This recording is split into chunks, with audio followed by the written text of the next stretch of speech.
সুপ্রিয় দর্শক, আমরা এই মুহূর্তে রয়েছি ঐতিহ্যবাহী আবু সাইদ চত্বরে। এটি হচ্ছে রংপুর বেগম রোকেয়া বিশ্ববিদ্যালয়ের ঠিক সামনে। তো আমরা আপনাদের যে মেসেজটি জানাবো সেটি হচ্ছে, ডেইলি এদিন পত্রিকার টিম আজ রংপুর 6টি আসনের বেশ কয়েকটি কেন্দ্রে পরিদর্শন করা হয়েছে। সারাদিন ভোটের মাঠে আমরা কী কী দেখেছি, কীরকম সারিবদ্ধভাবে নারীরা ভোট কেন্দ্রে এসে ভোটাধিকার প্রয়োগ করেছেন, সেই সঙ্গে মানুষজনের মধ্যে কীরকম উৎসব আমেজ ছিল এবং আইন শৃঙ্খলা পরিস্থিতি কীরকম ছিল, এসব বিষয়ে আমি জানার চেষ্টা করব ডেইলি এদিনের জয়েন্ট এডিটর মাহবুবুল হোসেন খান। তো জনাব মাহবুবুল হোসেন খান, আপনি সারাদিন আজ রংপুরে বিভিন্ন যেমন ভোট কেন্দ্র পরিদর্শন করেছেন, কি দেখলেন একটু আমরা আলোচনা করি বিষয়টা নিয়ে। আসলে রংপুর অঞ্চলের লোক অনেক শান্তিপ্রিয়। আসলে এখানে আসলে ভোট দিয়ে তেমন কোনো বিবাদ হয়নি। আমি সকাল 7টা থেকে সন্ধ্যা 6টা পর্যন্ত মোটামুটি যেই 6টি আসন আছে 6টি আসনের সব কেন্দ্রে যেতে না পারলেও মোটামুটি আমরা এভারেজে 30-35টা কেন্দ্রে আমরা গিয়েছি। আমরা যেটা উপলব্ধি করতে পারলাম যে আসলে এখানে মানুষের ভোটের যে একটা উৎসব, এটা যে ঈদের উৎসব, সেই ঈদের উৎসবের মধ্যে সবাই অংশগ্রহণ করেছে। দলে দলে নারী পুরুষ সবাই ভোট দিয়েছে। ভোট সুষ্ঠুভাবে হয়েছে। এখানে কোনো অনিয়ম দুর্নীতি হয়নি, ভোট কারচুপি কোনো প্রমাণ পাওয়া যায়নি। তো যতটুকু ভোটের ধারণা বুঝতে পারলাম, রংপুর যেহেতু লাঙ্গল কিংবা এরশাদের জন্মভূমি হিসেবে পরিচিত, এখানে জাতীয় পার্টির একটা আলাদা একটা ভিত্তি ছিল, কিন্তু আমাদের এখানে এই বর্তমানে এখানে হচ্ছে যে দাঁড়িপাল্লা একটা শক্ত অবস্থান আমরা দেখতে পাচ্ছি।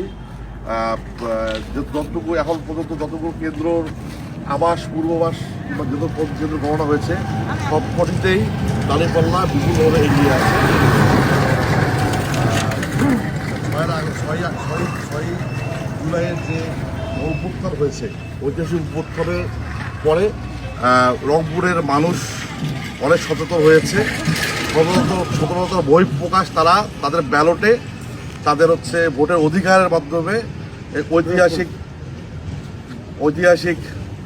মুহূর্তটা সৃষ্টি করেছে। মোটামুটি সুস্থভাবে ভোট সম্পন্ন হয়েছে। আমি এই পর্যায়ে ধন্যবাদ জানাই আমাদের রংপুর ব্যুরো প্রধান মোহাম্মদ মুস্তাফিজুর রহমান বাবলু সাহেবকে এবং আমাদের টিমের হচ্ছে যে মঞ্জু সাহেবকে, স্টার মঞ্জু সাহেবকে, আমাদের সাথে আমাদের যে ড্রাইভার গাড়ি চালক হচ্ছে হাসানকে। তারা আমরা সারাদিন আমরা অনেক প্রান্তরে আমরা ঘুরে বেরিয়েছি, নিরলসভাবে ঘুরে বেরিয়েছি, বোঝার চেষ্টা করছি রংপুরের মানুষের আশা আকাঙ্ক্ষা কোন দিকে যায়, আর রংপুর মানুষ তাদের ভোটাধিকার ঠিক মতো প্রয়োগ করতে পারে নাকি। তবে এটা রংপুরের মানুষ মোটামুটি 17 বছর পরে যে একটা ভোট যে কীভাবে উৎসবের আকারে দিতে হয়, রংপুরে 2-3টার মধ্যে সব মানুষ ভোট দেওয়া শেষ হয়ে গেছে। কত দ্রুত মানুষ ভোট দিয়েছে, কত সুষ্ঠুভাবে ভোট হয়েছে, এটা আপনারা এই কথা থেকে বুঝতে পারছেন। আইন শৃঙ্খলার অবনতি এখন পর্যন্ত হয়নি, কোনো কেন্দ্রে 2-1টা বিচ্ছিন্ন ঘটনা ছাড়া বড় দুর্ঘটনা ঘটেনি। আশা করি ফলাফল যাই হোক, গণতান্ত্রিক পদ্ধতিতে নির্বাচনে কোনো দল জিতবে কোনো দল হারবে এটা মুখ্য বিষয় না, আমাদের গণতন্ত্র প্রতিষ্ঠা হবে এটাই আমাদের দেখার বিষয়।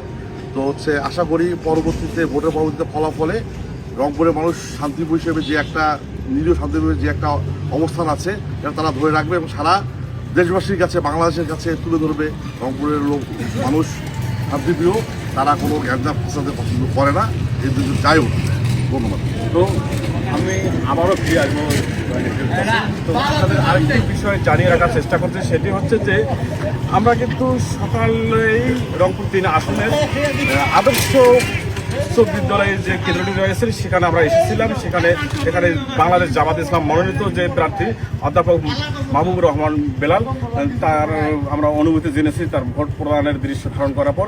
সেই সঙ্গে রংপুর ৪ তথা পীরগাছা কাউনিয়া আসনের যে জাতীয়তাবাদী দল বিএনপির প্রার্থী আলহাজ এমদাদুল হক ভরসা, তার অনুভূতি আমরা জেনেছি এবং আপনাদেরকেও জানানোর চেষ্টা করেছি আমাদের লাইভের মাধ্যমে। তো আরেকটি বিষয় হচ্ছে যে আমরা গিয়েছিলাম রংপুর 2 আসন তথা বদরগঞ্জ তারাগঞ্জ আসনের। তো আমরা তৃণমূল পর্যায়ের মানুষদের সঙ্গে কথা বলেছি, জেনেছি। তবে কে কোন প্রতীকে ভোট দিলেন কিন্তু কেউ মুখ খুলতে রাজি হননি। তবে নীরব একটি ভোট বিপ্লব ঘটতেছে, এটা আমরা বুঝতে পেরেছি।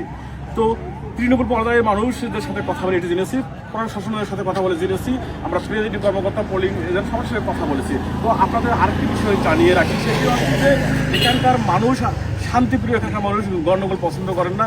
এখানকার মানুষ বাংলাদেশের মধ্যে একটি ইতিহাস ঐতিহ্য সৃষ্টি করার জায়গা এটি। শুধু যে জায়গাটি এসেছি আমরা এখানে শহীদ আবু সাইদ চত্বর, শুধু আবু সাইদ শুধু নন, এর আগেও রংপুরে অনেক ইতিহাস রয়েছে, ইতিহাস ঐতিহ্য রংপুর এগিয়ে। তো একটি বিষয় জানার চেষ্টা করছি আপনাদেরকে, সেটা হচ্ছে রংপুর 3 আসন শুধু নয়, রংপুর 33টি আসনে ছিল জাতীয় পার্টির দুর্গ, কিন্তু সেই দুর্গ এবার সরাসরি নেমেছে। তো আমরা এ পর্যন্ত সর্বশেষ পাওয়া যেসব তথ্য রয়েছেন, এই তথ্যে আমরা দেখেছি এগিয়ে রয়েছেন এ পর্যন্ত বাংলাদেশ জামাত ইসলামের দাঁড়িপাল্লা প্রতীক।